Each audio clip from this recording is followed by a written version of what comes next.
On today's show, The All-Star starters have been announced, and we'll discuss some key injuries that could affect the rosters. in Worst of the Week, we tell you why you shouldn't leave it to Bieber to get you into the All-Star game. And this week's top 10 includes a new DeAndre smash and a very sneaky Manu pass. It's Friday, January 23rd. The starter starts now.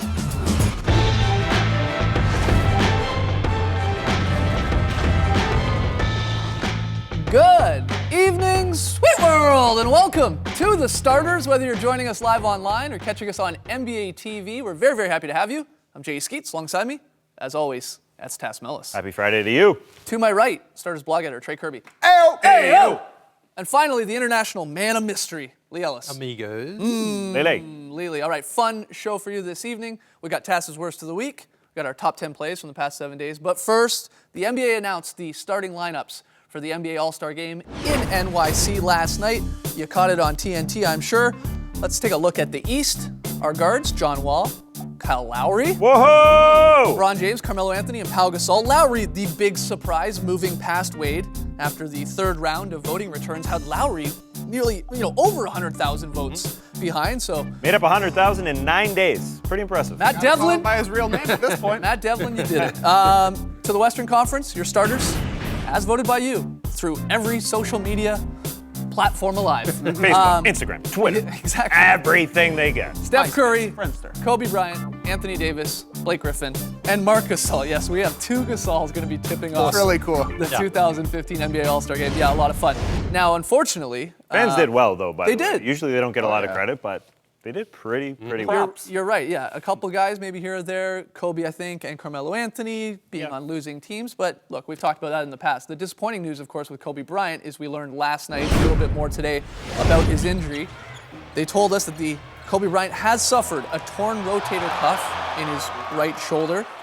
A little bit more about this was discussed today, the Lakers letting us know. Nothing official.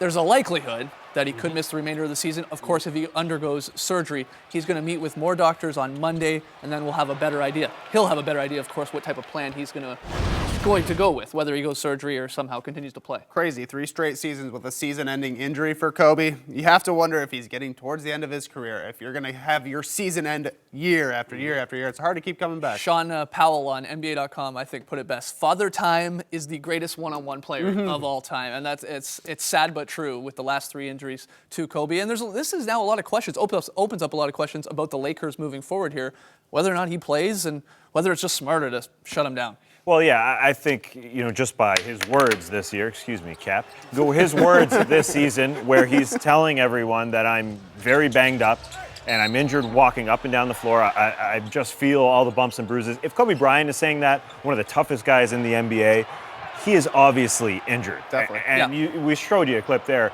Even after the torn rotator cuff, he shot the ball with his left hand because that's how tough he is. And this injury is not going to stop him. He's going to be back. And I don't think this season there was anything really to gain by playing anyways. The Lakers want to be bad. Yeah. They should be bad. They're already bad in a position where they're 5th. They've got the 5th worst record, and they need to keep their pick. Right. And they can only keep their pick if it's 1 through 5. So, Kobe, bring back Julius Randle, bring back that pick, and then you've got a shot next year. Because with the team this year, as it's constructed, they're not going anywhere anyways. Right? Again, we don't know if Kobe Bryant's done for the remainder of the season. A lot of us don't think that this is the last we've seen of Kobe He should Bryant. he should sit this season no matter what. No, Yeah. If it's a month, if it's 6 weeks, it doesn't matter. He should sit this It season. reminds me, though, of Charles Barkley at the end of his career. Remember, he blew his knee out, but he didn't want the game to retire him. He came back to play just to leave on his terms. Kobe will definitely do that.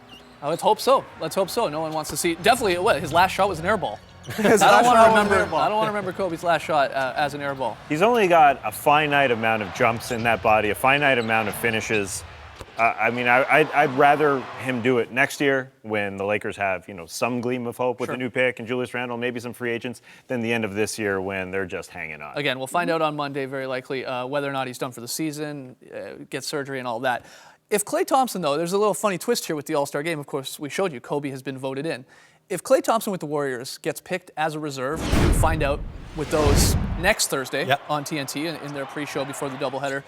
If he makes it, will Warriors coach and of course Western Conference All-Star head coach Steve Kerr start his own guy in Klay over, let's say, James Harden, who we all assume is going to be voted in as a reserve as well? Definitely. Steve Kerr wouldn't just concede a starting spot to an enemy. I mean, as quiet as Steve Kerr is, Yeah. he is a fiery. calculated, fiery guy. There is no chance, as the number 1 seed, you're going to allow whoever it is, if it's a James Harden, to take that spot. No chance Kerr allows that to happen. You got to be strategic about it. Yeah, if it was Kevin McHale starting, there's no doubt James Oh, Harden absolutely right. would be slotted into that lineup. And it's not like it would be Andrew Bogut who is trying to squeeze into the shooting guard role or something Yeah, like no, that. for sure. I mean, Klay Thompson is worthy of that position.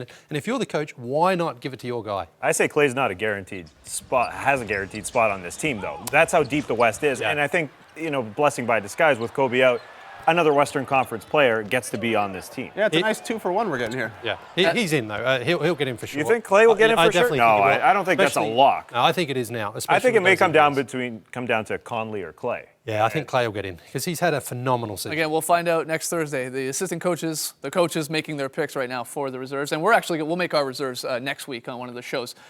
There's another open spot, unfortunately, as well. More injury news. What's going on here? Marcus Aldridge, the Blazers told us last night, he's out 6 to 8 weeks after tearing a ligament in his left thumb. He is going to have surgery. He's going to repair the injury. Now, the 3-time All-Star, you see it there, hurt his thumb when his hand came down on the knee of DeMarcus Cousins on Monday night. This is a tough loss. I mean, forget the All-Star game. And we talked about this on the Drop podcast. We hope that the coaches actually will vote LaMarcus Aldridge in as a The honor, reserve. sure. And then, of course, he couldn't play, and then Commissioner Adam Silver would pick a replacement. Let's hope that happens. But forget the All-Star game. This is a huge loss to the Portland Trailblazers, who have done a great job early in the season racking up wins, but you got a whole lot of teams coming up behind you in the Western Conference. It's great that they got all these wins because the West is so tough. Missing 6 to 8 weeks means that you're going to drop in the playoff or in that Western Conference standing picture no matter what. I mean, he may miss 20 to 25 games or so. I think that still puts them on pace for 50 wins when he gets back, but you see them virtually tied for the second spot there. They're going to drop in between that 6 and 8 spot by the time he gets back. When you combine the fact that Robin Lopez is still out a few weeks, so their front line is decimated. Nicola Batum is out a couple weeks, or a couple games most likely. Their GM Neil O'Shea told NBA SiriusXM channel they don't want to make a trade just to be an injury replacement for LaMarcus Aldridge or Robin Lopez, but I think you have to make a trade because this team was one, if there was one that was going to drop out of the playoffs from last year's playoff picture, it was going to be these Portland Trailblazers. They played above their heads, I think so. I think just a tiny bit. And they were healthy all last year. Exactly. And you don't want to just throw out this great start to the season. I say you make a little move, just a tiny move to shore up that front line. And I think a Brandon Bass from Boston would be perfect. And they can give up their number 1 pick. Danny Ainge loves collecting those. or just pick a guy that, in their front line isn't really a part of their future. And Thomas Robinson or Myers Leonard, a deal could work there. Sure. You said it last year, ridiculously healthy Blazers team. In fact, I don't think any starter in the first half of the season missed any time. Yeah. They only had 2 starting lineups the entire season. Last year, though, LaMarcus did miss some time, so we have an idea of what the Blazers look like a little bit. Last year, it was Darrell Wright, 3-point specialist Darrell Wright, coming in there in the power forward position. It'll be interesting to see what Stotts does. Does he do that again and just try and rain threes on teams? Does he go to Thomas Robinson and hope to get a Robin Lopez back? It's a tough decision for him to do. It's such a big thing, too, because Damian Lillard doesn't struggle when LaMarcus Aldridge is out, but things are a lot harder for him just because there's so much less room. Because the offense, for as much as it is Lillard driving it, it's built around LaMarcus being able to draw guys away from that pick and roll with Damian Lillard. You don't want to leave the 3-point shooters, so LaMarcus has an open shot, or you leave the 3-point shooters for LaMarcus, and then he kicks it out. He's just like a foundational player for them on both ends of the court. This could be bad news bears. And the numbers, back it up with Damian Lillard. When Aldridge is out there and when he's not. Yeah. The field goal percentage, the 3-point percentage, scoring inside, because you're right, Trey, you said it, LaMarcus pulling guys away from the paint. It lets Lillard go in and dunk on guys in crunch time, as he's been doing. You think that teams will now load up on Lillard, double team, and get the ball out of his hands because they don't have a lot of scoring or shooting outside of him. And just to put more pressure on Lillard that he has to do everything for this team. Because that's it. Teams you mentioned, they're coming now for the Blazers. They know they've got a weakness. They've got to expose it. Yeah, absolutely. A huge weakness, especially with Robin Lopez. That's why B-Bass fits right in. That sort of that mid-range shooter, just like LaMarcus is. And listen, I just don't want to see them drop out of the playoff picture. As bad as it is, it seems like now with LaMarcus out, it's not as bad as it was last year. We don't have a ton of injuries to playoff teams. Kobe's a different story because he's sort of outside the playoff picture. But LaMarcus is the only major injury among playoff contenders right now. I am excited to see Lillard probably go for 50 55 for at sure, some some point. 40s. I mean, you know that. But if you compare it, what we saw with Kyle Lowry the last month or so, his numbers fell off drastically. Yeah. Again, so happy that he made the All-Star game, voted in there by the fans. But he fell off because I think just so much was on his shoulders. Yeah. He started to run out of a little gas. And of course, I'm talking about DeMar DeRozan being sure. on the lineup. I mean, he had huge numbers in the first couple of months, and his numbers took a dive And- Oh, yeah. in January. And a part of it, I do believe, is just exhaustion. Yeah, you get tired. The first half of the season, the Blazers have had one of the easier schedules. They've got 16 of their Good next stuff. 23 are against playoff teams, a ton of games on the road. He's going to have a lot to do, Damian Lillard, and he definitely could get run down. by the end of the But year. you think Blazers, despite falling in the Western Conference standings, they're still going to be a playoff team? Yeah, I At the end of kept, the day. I kept 50 looking at wins. the statistics. I think they Let's still go 500. You'll I still think they get to 50 wins, and I think they're a little bit more varied than the Raptors are in their offense. Oh, absolutely. not quite as good of a bench, though. Yeah, that's true. Lots more still to come on the starters. Don't go anywhere. When we return, Justin Bieber lends an unhelpful hand in Tass's worst of the week. Oh, yeah. Oh, we had to bring it out again. Lefty, count it.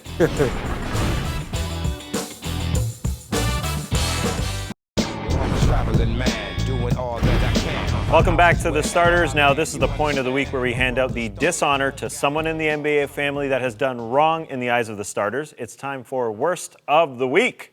Ladies and gentlemen, the worst of the week.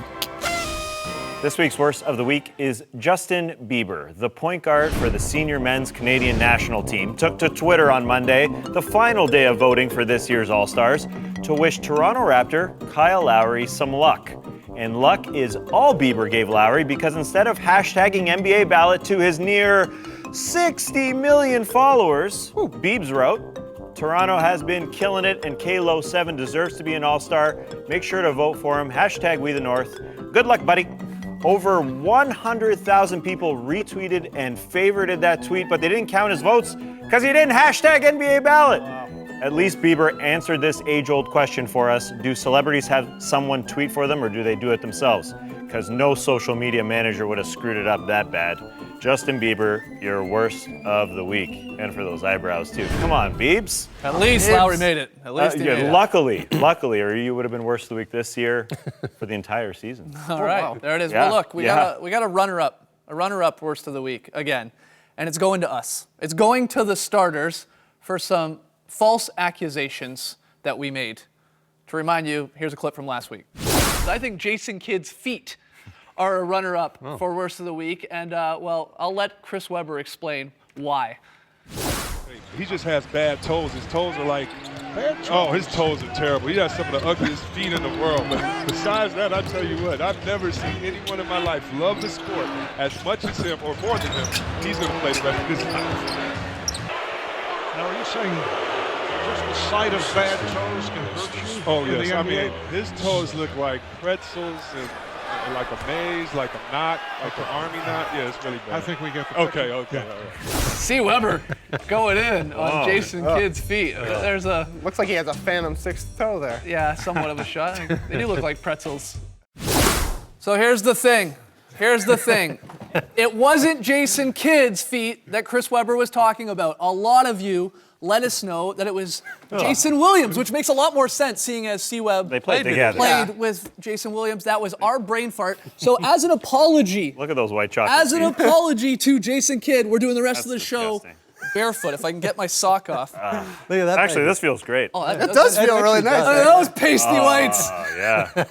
Oh, this feels nice. Yeah, I got a little blood toe Wow, there. how tight do you tie your shoes? They're All red, right, man. all right. Yeah, man. So yeah, apologies to Jason Kidd. Your feet, I'm sure, Get your feet off just the table. probably gross, but it was Jason Williams. All right, get it out of here.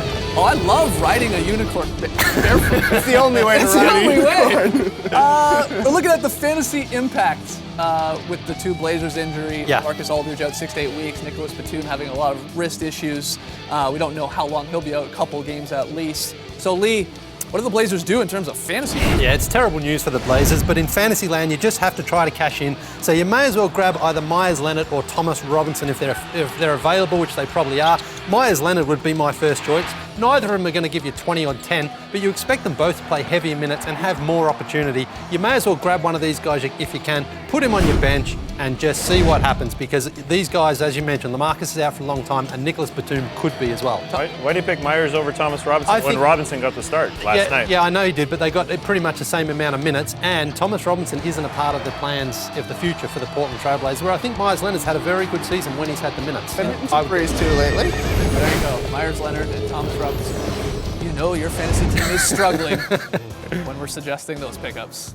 You picked them up. Oh, well, I've got Batum. I picked up Thomas Robinson. I'm just kidding. I'm doing horrible. All right, we got to take a quick break. Oh, it's nice to have the dogs out. It feels really, really good, actually. But after the jump, we'll count down the starters' top 10 plays of the week.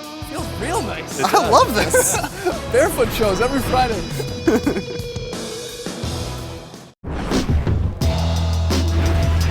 Welcome back to the Barefoot Starters. It is Friday, which means it's time to count down the starters' top 10 plays of the week. Let's get into it at number 10. We got a DeAndre Jordan smash. on Brook Eerily Lopez. similar to the Brandon Knight dunk. Yeah, except Brook Lopez, a little smarter than Brandon Knight. Nah, I'm not going to jump. Yeah, good thinking, Brook. I'm just going to stay here. A great, look at Brook's reaction. Oh, shit. Oh, man, I'm going to be on the starters. At number 9, Steph Curry with the steal, and he pops it smartly to himself, and then drops it. Oh, yes. So many facets to this play. Look at all these facets. Oh, that's Steal, nice. drop, dunk. What was that, a 30-point lead? Still working it. At number 8, we got 2 Russell Westbrook's dunks. The first one, this one's weird. Swish. Goes straight up in the air. It goes like 10 feet at least up in the air and drops straight down. That's a swish bomb dunk. He loves it. Rare. This one, a little better. This is how you do it. On the Rare fast Russell. break. Durant loved that too. Oh, that Makes is. his mind up in midair. Yeah, that's nasty. Just winging it. At number 7, Kyle Lowry with the swipe block on Brandon Knight. Ooh, swipe left. No, thank you. Reminiscent of Kemba Walker on Jose Calderon Yes. earlier in the year, catching up and then He had his hands up that day. Number 6, Jeff Green. Damn joke. Now part of the Memphis Grizzlies. Dunks on Oladipo. Tried to take the charge. Nope. In the circle. Nope. In the circle. Big dunk. Oh, and a little stare down. Yeah. At number 5, LeBron gets a piece of the ball as Blake Griffin goes up, but Blake adjusts. That's a Jordan type. Yeah, that's very reminiscent of that It one. is. For sure, against Cleveland, I think it is. Yeah. Loses it, Oh, ironic. collects. Whoa. Craig Eli's not on the floor though. At number 4, Damian Lillard with a huge dunk. He's doing this every week. Yeah. Yeah, we can just slot him in at number 4 every week. Break down the defense, dunk in the lane. No big deal. Yeah, like Splitting the 1 D. point game, 30 seconds to go. Game moves. winner, no, game dunks. At number 3, man who makes this behind the back pass look so easy to Patty Mills. He knows it's coming. We're going to give. We're going. Oh man, that He angle's scores. nuts. Beautiful stuff. Gorgeous pass, nice passes on the top 10. We got number 2, Wilson Chandler on Tyson Chandler. Chandler on Chandler crime here. And who did he blow by? Chandler Bing. Chandler Parsons. No, not Chandler Bing, Chandler Parsons. Oh, you're right. But Chandler Bing was in the crowd, you're right. At number 1, oh my goodness. No! In DC too. That is mean. Jump shot? Nah. Hammer. They put him in the mix. Right on Marcin Gortat. I love Kendrick Perkins here. Wow. He's dancing like Hammer. Vince. Where'd my neck go? Where'd my neck go? All right, there it is. Agree, disagree, let us know on Twitter, hashtag the starters with the top 10. I want to get to this. We had talked about our dream sort of participants for the dunk contest. Well, I wanted to do the same with the three-point shootout. Some guys that you must invite. We want to hear from you, again, on Twitter, hashtag the starters. This is our list. Doesn't get better than this. Our 8 must-invite three-point shooters. Korver, Curry, Clay, Wes Matthews, Lillard, Beal, Butler, Russell Razzie Butler, Butts. Razzie Butts, and the defending champ, Marco Bellinelli. You gotta bring back the Have to defending come champ. back. It's just a rule. It's just a rule. Korver's obvious. I think the first 2 guys, Korver and Curry, the obvious locks that we hope to see there. Everybody would be pumped to see Kyle Korver in there. Oh, yeah. Because he declined the invitation last year, wanted to spend some time with his family, but he's got a couple extra days because the All-Star break is extended this year. Come on down, Kyle. Show him how it's done. I Yeah, just it'd be hope great it to see doesn't. him actually win this contest when he's putting up a historically great shooting season. This would be icing on the cake. Yeah, because he hasn't won one yet. Yeah. Well, either is this guy, Steph Curry. It's very strange. Steph Curry has gone in it 3 times now. Last 2 times, he hasn't even made it out of the first round. Yeah. Steph Curry, we're talking about here. Shut up, boy. And what I love about it, if you've heard some of his comments about the three-point contest, he's salty. Oh yeah. I'm going to go in this thing until I win it, which I love. That's cool. But that's the thing about this competition. There's still drama involved because it is a real competition. You know you're trying to catch some guy in front of you. And if you get hot like that, you can just blow the field away. That's true. There's no judges. There's no nothing. subjective scoring. It's just go up there and see if you can go 25 plus or shots. something like that. If we get, look, half of those guys, we could have an epic three-point shootout. So we'll find out soon enough, I'm sure. We got to take one more break. When we return, pick and payoff results and Lee's very solid play of the night. Are you going to do 2 toes up? You gotta try it. You gotta man. try it. Our feet just touched. That was disgusting. Oh, that's kind of clean.